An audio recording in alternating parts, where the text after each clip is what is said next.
Hello friends, welcome to online classes. मेरा नाम है रजत अग्रहरी। ये हम लोग की जीएस की क्लास चल रही है, पॉलिटी की। आप सभी को पता ही है ना। आप लोग इस वीडियो को पूरा देखिएगा। ये वीडियो आप लोगों के लिए बेनिफिशियल होगा। ठीक है। पिछली क्लास में हम लोगों ने देखा था, पिछली क्लास में मैंने शुरुआत करी थी, कुछ टॉपिक रह गए थे पिछले। तो कुछ बात की थी, जैसे कि राज्यसभा का कोरम कितना होगा, लोकसभा का कोरम कितना होगा, सरकारी सदस्य किसे कहते हैं, निजी सदस्य किसे कहते हैं। ये सब चीजें हम लोगों ने पिछली क्लास में देखी थी। उसके अलावा फिर हम लोगों ने देखा था विभिन्न प्रकार के प्रस्ताव, जैसे अविश्वास प्रस्ताव, विश्वास प्रस्ताव, no confidence motion, confidence motion, फिर कार्य रोको, काम रोको, स्थगन प्रस्ताव, फिर इसके बाद ध्यानाकर्षण प्रस्ताव, फिर निंदा प्रस्ताव, फिर कटौती प्रस्ताव, ये सब देखा था। फिर इसके बाद हमने लेजिस्लेटिव प्रोसेस के अंदर देखा था डिफरेंट टाइप ऑफ क्लोजर्स, जिसमें हम लोगों ने साधारण समापन देखा, गिलोटिन क्लोजर देखा और फिर कंगारू क्लोजर देखा, है ना।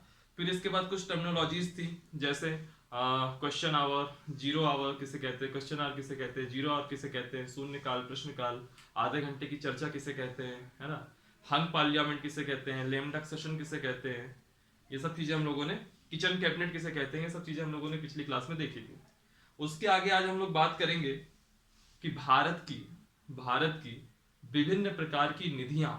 निधियां का मतलब होता है फंड, यानी कि पैसा कहां से आ रहा है ना। तो आज हम बात करेंगे भारत की विभिन्न प्रकार की निधियां।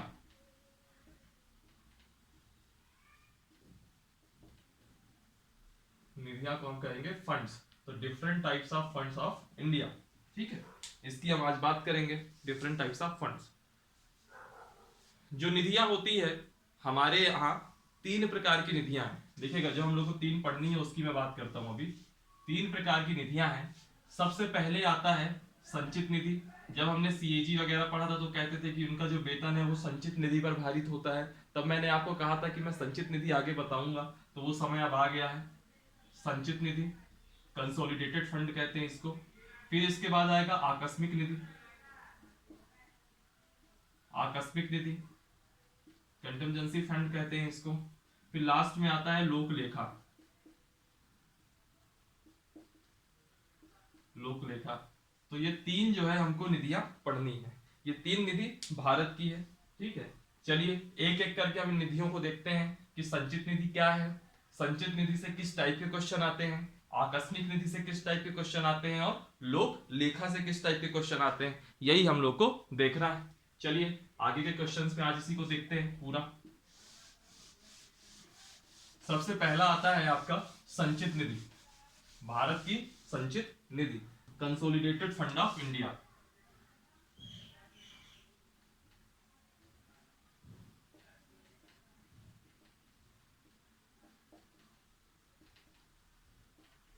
इसको हम इंग्लिश में कहेंगे consolidated fund of India, Bharat की संचित निधि। सबसे पहले हम समझने की कोशिश करते हैं इस संचित निधि की डेफिनेशन क्या है, संचित निधि होता क्या है। तो संचित निधि वो है, संचित निधि एक ऐसा कोष है, मैं डेफिनेशन लिख देता हूं। ऐसा कोष है, कोष का मतलब क्या है, खजाना। ऐसा कोष है जिसमें भारत सरकार की महत्वपूर्ण आय रखी जाती है, जिसमें भारत सरकार की महत्वपूर्ण स्रोतों से होने वाली आय रखी जाती है। मैं पूरा बोल देता हूं, पूरा लिखा तो नहीं मैंने। ऐसा कोष है जिसमें भारत सरकार की महत्वपूर्ण स्रोतों से होने वाली आय रखी जाती है, पूरा ही लिख देता हूं। महत्वपूर्ण स्रोतों से होने वाली आय रखी जाती है ना। महत्वपूर्ण स्रोत का मतलब क्या क्या हुआ, कुछ ऐसा एग्जांपल देख लीजिए कि अगर ये ऐसा कोष है, संचित निधि का मतलब यह है कि एक ऐसा कोष है जिसमें भारत सरकार की, इंडियन गवर्नमेंट की जो भी उसके इंपॉर्टेंट सोर्सेज हैं, उससे जो होने वाली इनकम है, उसको इस कंसोलिडेटेड फंड में रखा जाता है। सवाल उठता है कि संचित निधि में आता क्या क्या है। तो सबसे पहली चीज आती है, सबसे पहली चीज आती है कर से प्राप्त आय, यानी कि जो हम टैक्स वगैरह देते हैं, वो जो, जैसे कि हमने जीएसटी के थ्रू टैक्स दिया, या ये इनडायरेक्ट टैक्स हो गया, या तो फिर हमने कोई डायरेक्ट टैक्स जैसे कि इनकम टैक्स वगैरह दे दिया, या कारपोरेट टैक्स जो बड़ी बड़ी कंपनीज वगैरह हैं जो कारपोरेट टैक्स वगैरह देती हैं। तो जो टैक्स से इनकम होती है ना, वो कहाँ जाती है, वो पैसा कहाँ जाता है, वो किसी के अकाउंट में नहीं जाता, वह इस संचित निधि में जाता है, यानी कि कंसोलिडेटेड फंड में जाता है। दूसरा, ऋण से प्राप्त आय। जैसे मान लीजिए आपको कोई बैंक है, एशियन डेवलपमेंट बैंक है, आपको कुछ पैसा दे रहा है, न्यू डेवलपमेंट बैंक है, कुछ पैसा दे रहा है, तो सबसे पहले जाएगा इसी कंसोलिडेटेड फंड में, ऋण से प्राप्त आय। ठीक, फिर एक है आपका ब्याज से प्राप्त आय।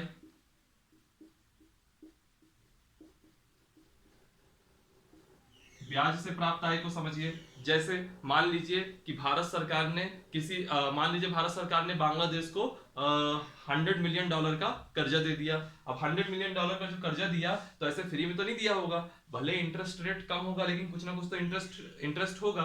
तो जो ब्याज आ रही होगी वह भी पैसा कहाँ जाएगा, इस संचित निधि पर जाएगा। फिर एक पॉइंट देखिए, ऋण के पुनर्भुगतान से प्राप्त आय।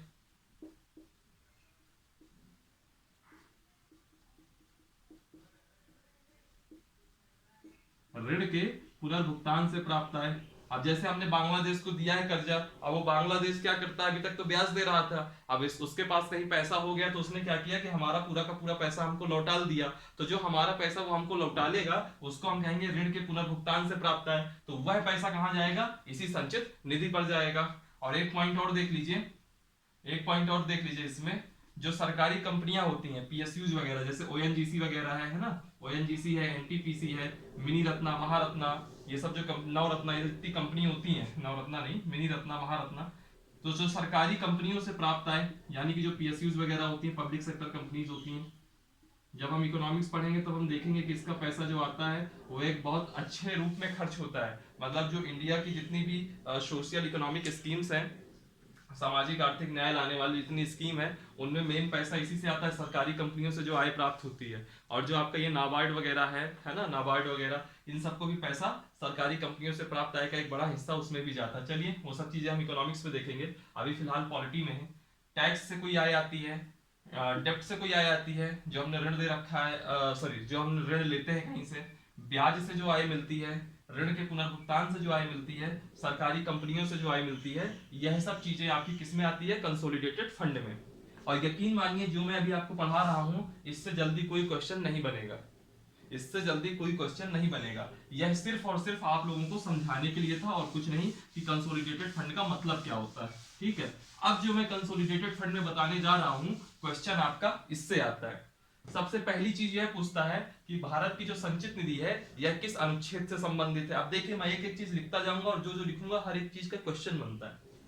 भारत की संचित निधि किस अनुच्छेद से संबंधित है, तो याद रखिएगा यह अनुच्छेद आर्टिकल 266 क्लॉज 1 से संबंधित है। आर्टिकल 266 क्लॉज 1 कभी भी आ जाए भारत के संचित निधि की चर्चा संविधान के किस अनुच्छेद में है, तो आप कहोगे अनुच्छेद 266 क्लॉज 1 में है। ठीक, फिर पूछा जाएगा कि संचित निधि को बनाया किसने, बनाया मतलब किसने, संविधान ने बनाया। ठीक, कि संसद या विधायिका ने बनाया, कार्यपालिका ने बनाया, राष्ट्रपति ने बनाया, सर्वोच्च न्यायालय ने बनाया, किसने बनाया। तो हम कहेंगे कि जो भारत की संचित निधि है, ये पहला पॉइंट होगा। दूसरा पॉइंट देखिए, जो भारत की संचित निधि है वह संविधान द्वारा सृजित है। इससे क्वेश्चन बहुत पूछा जाता है, लड़के अक्सर कंफ्यूज हो जाते हैं।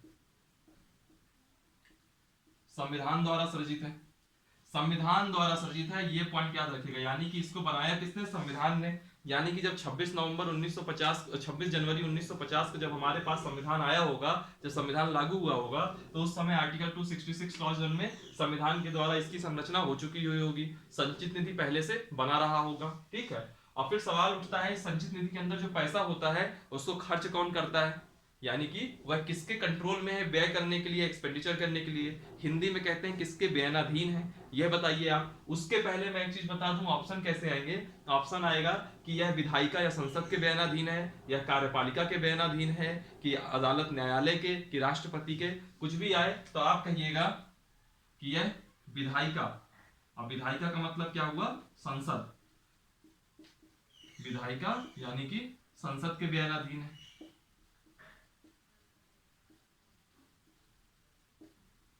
ठीक, संसद के बयानाधीन है।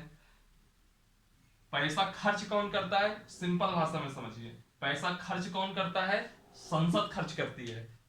ये सृजित किसने किया, सृजन किसने किया संचित निधि का, संविधान ने सृजन किया। ठीक है, जब मैं अभी आकस्मिक निधि आऊंगा तो इसमें और उसमें थोड़ा सा डिफरेंस रहेगा, इसलिए मैं इसमें जोड़ दे के बता रहा हूं कि कहीं आप वहां और यहाँ कंफ्यूजन में ना आ जाए। ठीक है, आर्टिकल 266 क्लॉज 1 संविधान द्वारा सृजित है, संसद के बयानाधीन है। इन दो पॉइंट से क्वेश्चन सबसे ज्यादा आएगा, और एक तीसरा पॉइंट बता रहा हूं उससे भी क्वेश्चन बनता है। यही 4 पॉइंट से ही क्वेश्चन आएंगे। संचित निधि से अगर आपसे क्वेश्चन पूछेगा तो जो मैं 3 पॉइंट लिख दिया और एक पॉइंट जो लिखने जा रहा हूँ, इस 4 पॉइंट के अलावा कोई क्वेश्चन आपको जल्दी नहीं आएगा। ठीक है, विधायिका या संसद के बयानाधीन। और जो चौथा पॉइंट है वह यह कहता है कि इस संचित निधि से धन निकालने के लिए, संचित निधि से, अब संसद को पैसा चाहिए तो संचित निधि से धन निकालने के लिए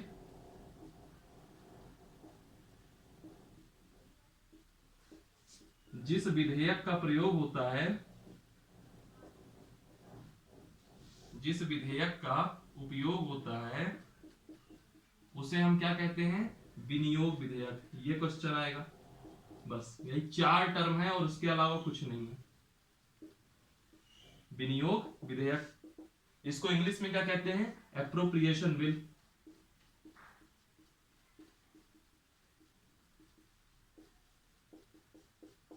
एप्रोप्रिएशन बिल। 4 पॉइंट, इसके अलावा कुछ नहीं। आर्टिकल 266 क्लॉज 1 संविधान के द्वारा सृजित है, विधायिका या संसद के द्वारा बयानाधीन है, और जिस विधेयक से इसको निकालते हैं उस विधेयक का नाम है विनियोग विधेयक।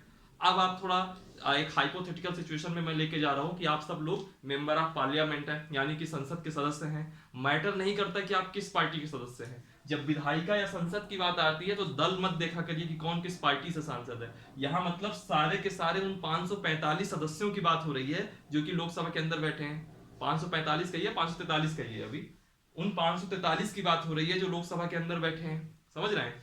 जब ये अगर मैं कभी राज्यसभा कहूं तो उसका मतलब होता है कि मैं उस पूरे के पूरे 245 सदस्यों की बात कर रहा हूं जो वहां बैठे हैं। वहां इस चीज से मतलब नहीं है कि कौन किस पार्टी से है, कौन किस पार्टी में नहीं। ठीक है, मैं यहाँ संसद की बात कर रहा हूँ, संसद के बयानाधीन है। यानी कि जैसे मान लीजिए अभी बजट आया, बजट में मैंने कम से कम 10 स्कीम दे दी। कुछ किसानों के लिए दे दी, पीएम किसान सम्मान निधि, कुछ पेंशन वगैरह की, लेबर पेंशन वगैरह हो गई, कुछ किसान और भी पेंशन वगैरह हो गई, विकलांग पेंशन हो गई, है ना, हैंडीकैप पेंशन हो गई। कुछ मान लीजिए प्रधानमंत्री फसल बीमा योजना में कुछ पैसा एलोकेट करना था, कुछ पैसा, अलग अलग डिफरेंट स्कीम्स है, सबके लिए अलग अलग पैसा है।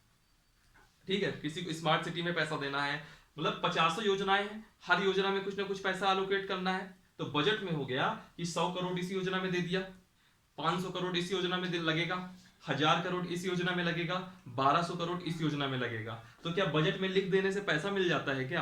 कभी नहीं। बजट ने तो आपको ये बताया कि हमको इस साल में ये योजनाएं लानी है, ये हमारा व्यय होगा, यह हमारी आय होगी। जब हम लोग इकोनॉमिक्स में आएंगे, जब हम लोग अर्थव्यवस्था पढ़ेंगे, तो अर्थव्यवस्था में हम बजट में आय और व्यय का कैसा कॉम्बिनेशन बनता है ये सब बहुत अच्छे से देखेंगे। सॉरी, थोड़ा सा नॉइज हो रहा है, 10 सेकंड की बात होगी, ये नॉइज चला जाएगा तो उसके बाद आपको ज्यादा अच्छे से समझ में आएगा, उसके लिए एक्सट्रीमली सॉरी। ठीक है, बात करते हैं, वापस इसमें आते हैं। बजट में आपने लिख दिया कि ये 50 योजनाएं हैं, हर योजना में इतना इतना पैसा एलोकेट होना है। क्या पैसा मिल गया? क्या पैसा नहीं मिलता? क्यों? क्योंकि भारत सरकार का मेन पैसा तो संचित निधि में है। ठीक है, अब संचित निधि को बनाया किसने? संविधान ने बनाया। इससे पैसा निकाल कौन सकता है? संसद निकाल सकती है। तो जब संसद पैसा निकाल सकती है तो मंत्री परिषद नहीं निकाल सकती। अल्टीमेटली खर्च मंत्री परिषद ही करेगी। जो जो उसने, वित्त मंत्री ने जो बजट बनाया होगा उसमें पैसा एलोकेट किया होगा, खर्च उसी तरीके से होगा। लेकिन पैसा निकालने की जो प्रोसेस होगी वह कहा दिया हुआ है कि संसद निकालेगी। और संसद कैसे निकालेगी? संसद में ऐसा तो होता नहीं कि कोई एप्लीकेशन दे दिया लोकसभा स्पीकर को तो लोकसभा स्पीकर साइन करके बोल देगा, चेक बना के दे देगा कि ले जाओ पैसा ले जाओ। ऐसा नहीं होता। होता क्या है, एक प्रॉपर एक बिल आता है, उस बिल का नाम रहता है एप्रोप्रिएशन बिल, यानी कि विनियोग विधेयक। इस विनियोग विधेयक को पहले लाया जाता है, इससे बताया जाता है कि हमको इतना पैसा चाहिए, और फिर वो विधेयक, उस विधेयक पे चर्चाएं परिचर्चाएं पास होता है, और पास होने के बाद जो अमाउंट रहता है वह पूरा का पूरा अमाउंट इस संचित निधि से निकाल करके गवर्नमेंट को दे दिया जाता है। दूसरी चीज सुनिए, अगर मान लीजिए संसद में सरकार मेरी है तो बनी सी बात है बहुमत मेरा है, बहुमत मेरा है तो मैं इस विनियोग विधेयक को पास कर ले जाऊंगा। तो अल्टीमेटली जिस पार्टी की सरकार होती है उसी पार्टी के यह पैसा व्ययनाधीन होता है, ठीक है। लेकिन जो प्रोसेस होगी वह पूरी की पूरी अपनाई जाएगी। पहले विनियोग विधेयक आएगा, फिर उससे वो पैसा निकलेगा। इसीलिए इसको कहते हैं कि विधायिका या संसद के व्ययनाधीन है। संविधान ने बनाया है, संविधान के द्वारा सृजित है, और यह आर्टिकल 266 क्लॉज 1 में है, ठीक है। ये कुछ चीजें रही। अब इसके बाद जो है हम देखेंगे भारत की आकस्मिक निधि। ये संचित निधि आई होप सबको समझ में आ गया होगा, ठीक है। इसको आप स्क्रीनशॉट ले लीजिएगा। अब मैं आता हूं भारत की आकस्मिक निधि।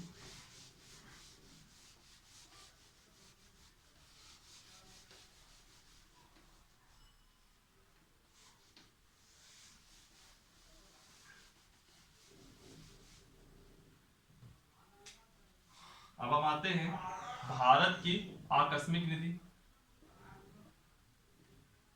मेरी किस्मत इतनी अच्छी नहीं रहती कि जब भी मैं लेक्चर लेना चालू करता हूं, मैं हमेशा मैंने एक चीज नोटिस की है, उसके पहले जो है 2-3 घंटे पहले तक बिल्कुल सब कुछ शांत रहेगा, और जैसे ही लेक्चर चालू करता हूं वैसे कहीं ना कहीं से कुछ ना कुछ नॉइज आ ही जाता है। इसको कहते हैं कंटिजेंसी फंड ऑफ इंडिया।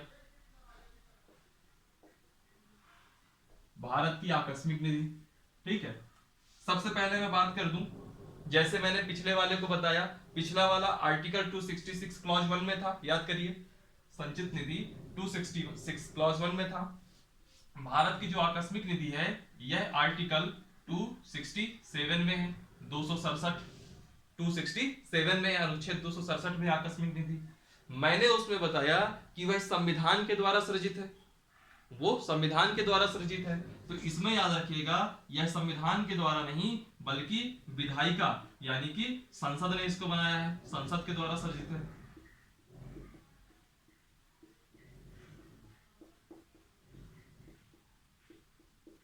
इसको संसद ने बनाया है।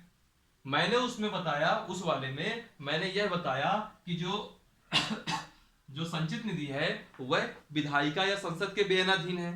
तो मैं इसमें बोलूंगा यह जो है कार्यपालिका, और कार्यपालिका का मतलब आप राष्ट्रपति ही समझिएगा। कार्यपालिका यानी कि राष्ट्रपति प्रेसिडेंट के व्ययनाधीन है, और प्रेसिडेंट ऐसे मर्जी से खर्च नहीं करता, मंत्रिपरिषद की सलाह पर ही खर्च करेगा, ठीक है। तो कार्यपालिका यानी कि राष्ट्रपति के व्ययनाधीन है। होता क्या है कि जो मूल संविधान आया था उसमें संचित निधि का तो प्रावधान था, लेकिन आकस्मिक निधि का प्रावधान नहीं था। इस आकस्मिक निधि को प्रावधान को 1951 में आकस्मिक निधि करके आकस्मिक निधि अधिनियम पारित किया गया। 1951 में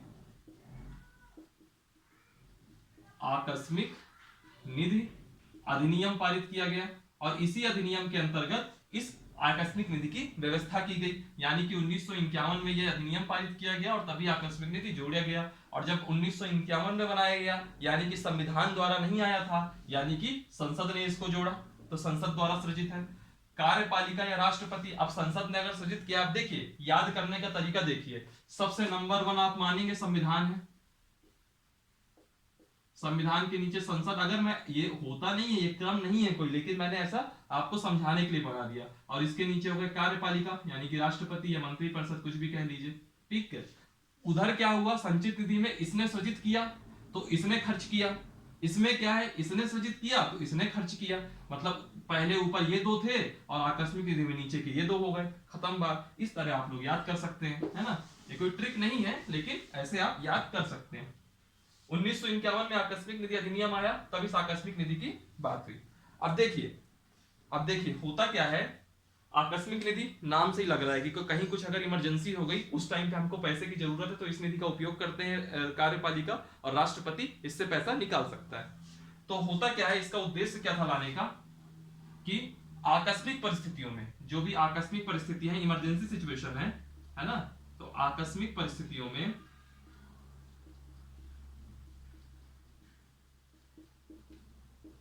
धन की शीघ्र निकासी हेतु,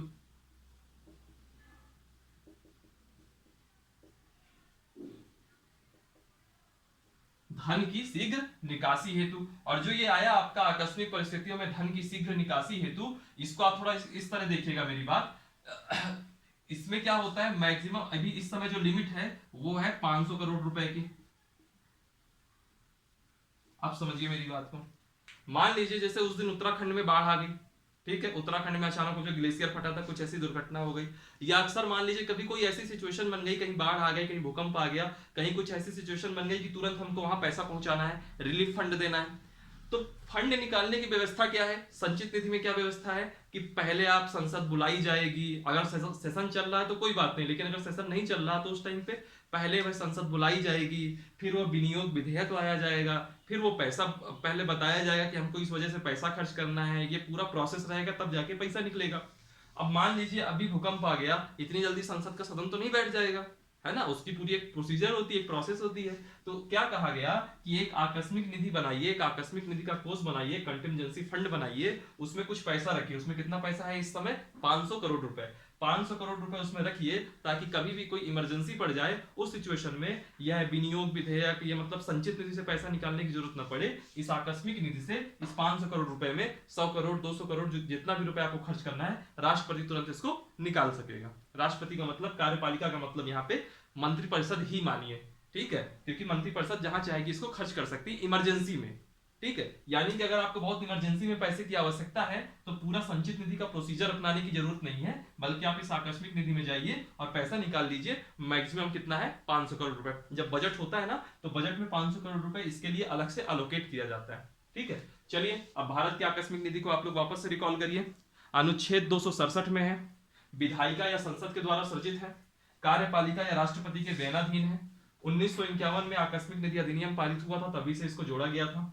आकस्मिक परिस्थितियों में धन की शीघ्र निकासी के लिए है, और इसमें पैसा कितना रहता है, 500 करोड़ रुपए रहता है, ठीक है, 500 करोड़ रुपए रहता है। इसका आप स्क्रीनशॉट ले लीजिएगा। अब मैं आता हूं तीसरे टॉपिक में। जो तीसरा है वो है भारत का लोक लेखा। भारत का लोक लेखा,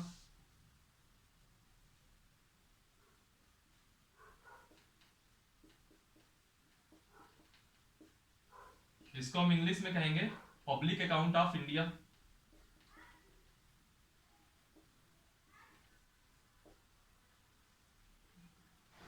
भारत का लोक लेखा, पब्लिक अकाउंट ऑफ इंडिया।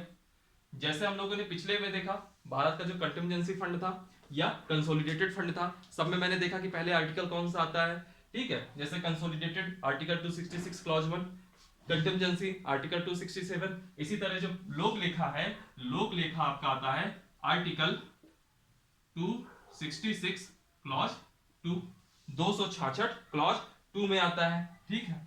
और एक चीज याद रखिएगा, जो ये पब्लिक अकाउंट है, यह भारत सरकार की आय का स्रोत नहीं है, यह भारत सरकार की आय का स्रोत नहीं है।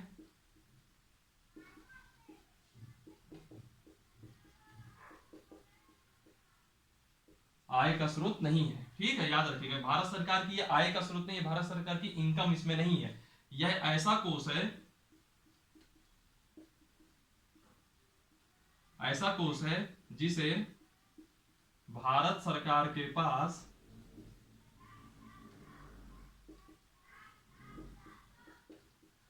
अमानत या धरोहर के रूप में रखा जाता है।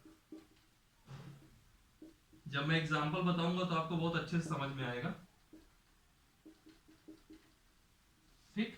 मतलब ये क्या है कि भारत सरकार की इनकम का ये सोर्स नहीं है पब्लिक अकाउंट, बल्कि इसके अंदर वह पैसा रखा जाता है जो भारत सरकार के पास अमानत या धरोहर के रूप में रखा गया है। अब आप लोग के दिमाग में आएगा अमानत या धरोहर के रूप में मतलब कैसे, तो मैं बता रहा हूं, कुछ एग्जांपल देखिए। जैसे जो सरकारी कर्मचारी होते हैं, गवर्नमेंट एम्प्लॉइज होते हैं, उनके पीएफ का पैसा,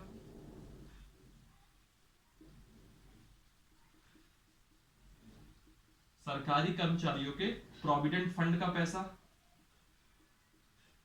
ठीक। दूसरा, न्यायालय जो है अक्सर जो जुर्माना वसूला करती है, तो न्यायालय द्वारा वसूला गया जुर्माना,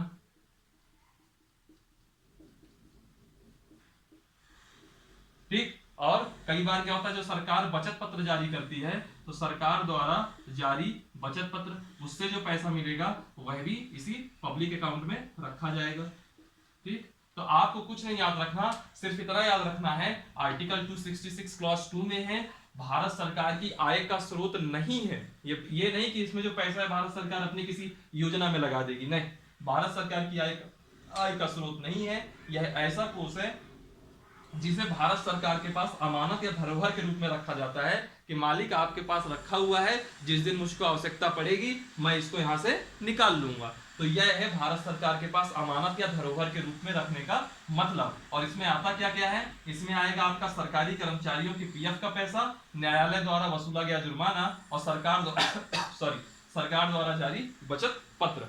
ठीक है, चलिए यह कुछ थे आपके तीन जो है आपके अकाउंट रहे, तीन फंड रहे आपके। पहला आप लोगों ने देखा कंसोलिडेटेड फंड, जिसको हम कहेंगे संचित निधि, जो बहुत ही इंपॉर्टेंट है, 266 क्लॉज 1 वाला। फिर इसके बाद हम लोगों ने देखा आकस्मिक निधि, जो कंटिजेंसी फंड है, यह भी इंपॉर्टेंट है। और फिर है भारत का लोक लेखा, इससे सबसे कम क्वेश्चन आएंगे, सबसे ज्यादा क्वेश्चन आपका संचित निधि से आएगा और आकस्मिक निधि से आएगा, और इससे सबसे कम क्वेश्चन आएंगे, लेकिन पता आपको ये भी होना चाहिए था। ठीक है, तो ये आपका आर्टिकल 266 क्लॉज 2 के तहत भारत का लोक लेखा हुआ। ठीक है, चलिए अब इसके आगे फिर हम आगे आते हैं। इसके आगे हम लोग फिर बात करेंगे। इसके आगे अब क्या टॉपिक है देखिएगा, ये हमारा एक टॉपिक पूरा खत्म हो गया। इंडिया में जितने टाइप के फंड है हमने तीनों के तीनों फंड्स देख लिए। अब इसके बाद जो अगला टॉपिक आता है वह आता है पावर ऑफ द पार्लियामेंट या वर्क ऑफ द पार्लियामेंट। थोड़ा सा आपको नॉइस सुनाई दे रहा होगा, और दरअसल क्या है कि पास में मेट्रो का काम चालू हो गया, इसकी वजह से आज थोड़ा नॉइस आ रहा है, और शायद ये आज ही बंद करेंगे। संसद की शक्तियां या कार्य। ठीक है, संसद यानी कि पार्लियामेंट, संसद यानी कि पार्लियामेंट। हमने पहले भी किसी की शक्तियां देखी थी, वह शक्तियां सांसद की थी, सांसद के कुछ विशेषाधिकार वगैरह देखे थे ना, व्यक्तिगत वगैरह, उसमें वो सब था। यहां हम ओवरऑल संसद की शक्तियों की बात करेंगे और संसद के क्या क्या कार्य हैं, किस लिए संसद इंपॉर्टेंट है, संसद इंपॉर्टेंट किस लिए है इस देश के लिए, इस पार्लियामेंट्री डेमोक्रेसी के लिए, उसकी हम बात करेंगे। वैसे ये मेंस का टॉपिक है, लेकिन कई बार क्या होता है इसके पॉइंट में से एक क्वेश्चन बन जाता है और बहुत सिंपल क्वेश्चन रहता है, और हम लोग बड़ी चालाकी से उस क्वेश्चन को गलत कर देते हैं। जैसे इसके कई सारे कार्य हैं, मैं लिखता जाऊंगा, एक एक पॉइंट नॉर्मल लिखूंगा हेडिंग टाइप में, और आप लोगों को पूरा उसका डिस्क्राइब कर दूंगा। संसद की शक्तियां या कार्य। पहला कार्य क्या है, पहला कार्य है विधि निर्माण करना। विधि का मतलब क्या होता है, याद करिए मेरी फंडामेंटल राइट्स की पहली क्लास, जब मैंने आर्टिकल 14 बताया था आपको, विधि के समक्ष समानता और विधियों का समान संरक्षण। तो विधि का मतलब होता है कानून बनाना, है ना, तो विधि निर्माण करना या कानून बनाना। लॉ मेकिंग पार्टी है आपकी ये संसद। अब मेरी बात सुनिएगा, विधि निर्माण करना, अब क्वेश्चन कैसे आएगा, इस देश में कानून कौन बनाता है या विधि कौन बनाता है। आप क्या ऑप्शन कौन कौन रहेगा, पहला रहेगा राष्ट्रपति, दूसरा रहेगा आपका मान लीजिए प्रधानमंत्री या मंत्रिपरिषद दे दिया जाए, तीसरा ऑप्शन दे दिया जाएगा संसद, और चौथा दे दिया जाएगा सर्वोच्च न्यायालय। बहुत सारे लोग ऐसे होते हैं जो राष्ट्रपति को रटा रटाया टिक मार देते हैं, बहुत सारे लोग सर्वोच्च न्यायालय में भी चले जाते हैं, और कुछ जो ज्यादा भक्त टाइप के होते हैं वो प्रधानमंत्री को टिक कर देते हैं। लेकिन सच्चाई नहीं है, सच्चाई क्या है, संसद का काम है विधि निर्माण करना। भले ही आपकी वोटिंग उसके पक्ष में हो, उस बिल के, या विपक्ष में हो उस कानून के, लेकिन भागीदारी आपकी भी है। अगर मान लीजिए आर्टिकल 370 हटाना है, तो इस 370 हटाने के आप चाहे पक्ष में वोट करिए चाहे विपक्ष में वोट करिए, लेकिन भागीदारी आपकी भी रही होगी। ठीक है, तो विधि निर्माण करने में कौन आएगा, संसद। मान लीजिए कोई बिल है, लोकसभा से पास हो गया, राज्यसभा से पास हो गया, क्या वह बिना राष्ट्रपति के हस्ताक्षर के पास हो जाएगा क्या। और मान लीजिए राष्ट्रपति हस्ताक्षर करने के लिए बैठा है, लोकसभा और राज्यसभा ही अपने यहाँ से पास करके उसके यहाँ नहीं भेजेंगी, तो क्या राष्ट्रपति अकेले साइन करके पास कर देगा क्या। यानी कि तीनों का कंबाइंडली, मतलब राज्यसभा, लोकसभा और राष्ट्रपति, और ये तीनों मिलकर क्या बनते हैं, आर्टिकल 79 क्या कहता है, संसद बनते हैं। तो संसद का पहला कार्य हो गया विधि निर्माण करना। दूसरी चीज देखिएगा, जो ये संसद होती है, यह हमारी मंत्रिपरिषद को, यानी कि जो देश के प्रधानमंत्री हैं और जो देश जो संघ की मंत्रिपरिषद है उस पर नियंत्रण करती है। मंत्रिपरिषद पर नियंत्रण रखती है यही संसद। अब मंत्रिपरिषद पर नियंत्रण रखने का मतलब क्या होता है, मंत्रिपरिषद पर नियंत्रण रखती है, और नियंत्रण रख के हमारे को, जो हम हैं आप हैं, हम लोगों को तानाशाही से सुरक्षा देती है, तानाशाही से सुरक्षा देती है। अब आप आप कह रहे होंगे मंत्रिपरिषद पर नियंत्रण तो रखती है संसद, लेकिन किस हिसाब से रखती है? ऐसे कौन कौन से टूल हैं, कौन कौन से साधन हैं जिसके माध्यम से मंत्रिपरिषद पर नियंत्रण रखती है? तो मैं कुछ टूल्स की बात करता हूं। जैसे पहला है, कल ही मैंने बात की थी जिसकी, नो कॉन्फिडेंस मोशन, अविश्वास प्रस्ताव, याद करिए कल की क्लास। नो कॉन्फिडेंस मोशन के माध्यम से नियंत्रण रखती है संसद मंत्रिपरिषद के ऊपर। दूसरा, प्रश्न पूछकर, कल जब मैंने क्वेश्चन आवर्स में आपको बताया था, क्वेश्चन आवर में कि जो है 3 टाइप के होता है क्वेश्चन, तारांकित प्रश्न, अतारांकित प्रश्न और अल्प सूचना के प्रश्न, है ना। उस कंडीशन में प्रश्न पूछकर मंत्रिपरिषद पर नियंत्रण रखेगी। फिर उसके बाद क्या है कि कई सारे के प्रस्ताव होते हैं, चर्चाएं होती हैं, है ना, चर्चा करके कई सारे प्रस्ताव होते हैं, जैसे निंदा प्रस्ताव, काम रोको प्रस्ताव, ध्यानाकर्षण प्रस्ताव, ये सब चीजें कल हमने देखी थी, है ना। तो मंत्रिपरिषद पर इन प्रस्तावों के बदौलत संसद जो है मंत्रिपरिषद पर नियंत्रण रखती है। तीसरा, मंत्रिपरिषद पर वित्तीय नियंत्रण रखती है, मंत्रिपरिषद पर फाइनेंशियल कंट्रोल रखती है या वित्तीय नियंत्रण रखती है। अब आप लोग कहेंगे वित्तीय नियंत्रण कैसे रखती है? तो मैं कहूंगा वित्तीय नियंत्रण कुछ ऐसे रखती है जैसे बजट के द्वारा, बजट के माध्यम से नियंत्रण रखेगी। फिर धन विधेयक के द्वारा, याद करिए ये सब चीजें जो मैं बता रहा हूं, ये सब चीजें आपको मैं पढ़ा चुका हूं, ठीक है। बजट के द्वारा, धन विधेयक के द्वारा, ठीक है। फिर कुछ कटौती प्रस्ताव के द्वारा, याद करिए कल के प्रस्ताव जो आए थे कटौती वाले, नीतिगत कटौती, याद करिए नीतिगत कटौती, सांकेतिक कटौती और आर्थिक कटौती, 3 प्रकार की कटौतियां कल हम लोगों ने देखी थी। तो बजट, धन विधेयक, कटौती प्रस्ताव, है ना। और जो संसद में क्या होती है, कई सारी समितियां होती हैं, उन समितियों के माध्यम से भी इस पर नियंत्रण रखती है, वित्तीय नियंत्रण रखती है। जैसे लोक लेखा समिति है, 22 मेंबर उसके सदस्य होते हैं। जब हम पार्लियामेंट्री कमेटी देखेंगे तो उसको और अच्छे से देखेंगे। समितियां होंगी, समितियां भी नियंत्रण रखेंगी। फिर क्या होता है, देखिए जो संसद का कार्य क्या होता है, कुछ पॉइंट यहां भी देख लीजिए। संविधान संशोधन करने का, संविधान संशोधन कौन करेगा? संसद ही तो करेगी। 5वां, संसद के पास कई सारी न्यायिक शक्तियां होती हैं, संसद के पास कई सारी न्यायिक शक्तियां होती हैं। जैसे बहुत सारे संवैधानिक पदाधिकारी हैं, राष्ट्रपति, उपराष्ट्रपति, इन सब लोगों को चुनने की व्यवस्था संसद के द्वारा ही है। संसद के सदस्य ही निर्वाचक मंडल के सदस्य होते हैं बाद में। 5वां पॉइंट हो गया। 6वां पॉइंट आप देख लीजिए, संसद के पास कई प्रकार की निर्वाचनकारी शक्ति होती है।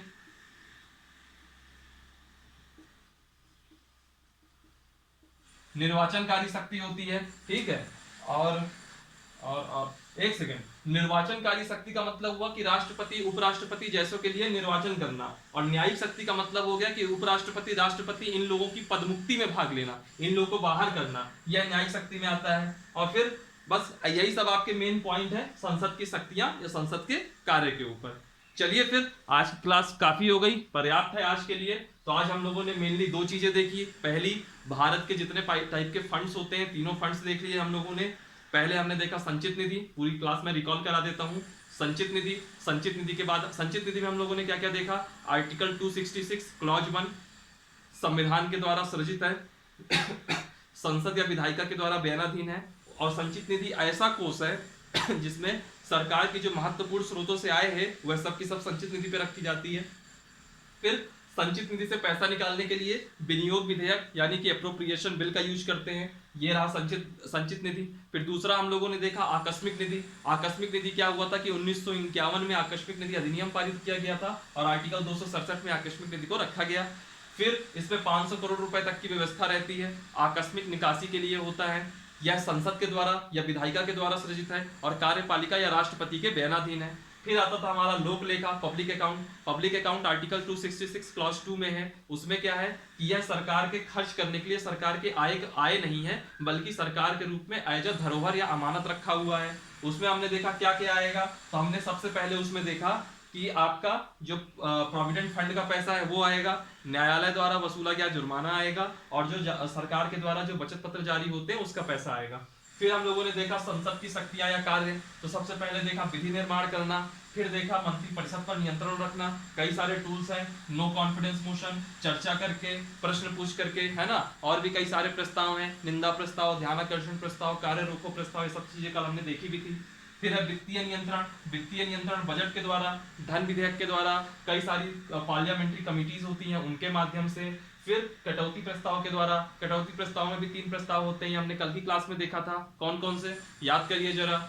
आर्थिक कटौती दूसरे नंबर का पॉइंट था, तीसरे नंबर का सांकेतिक कटौती था, और पहले नंबर का था नीतिगत कटौती, ठीक है।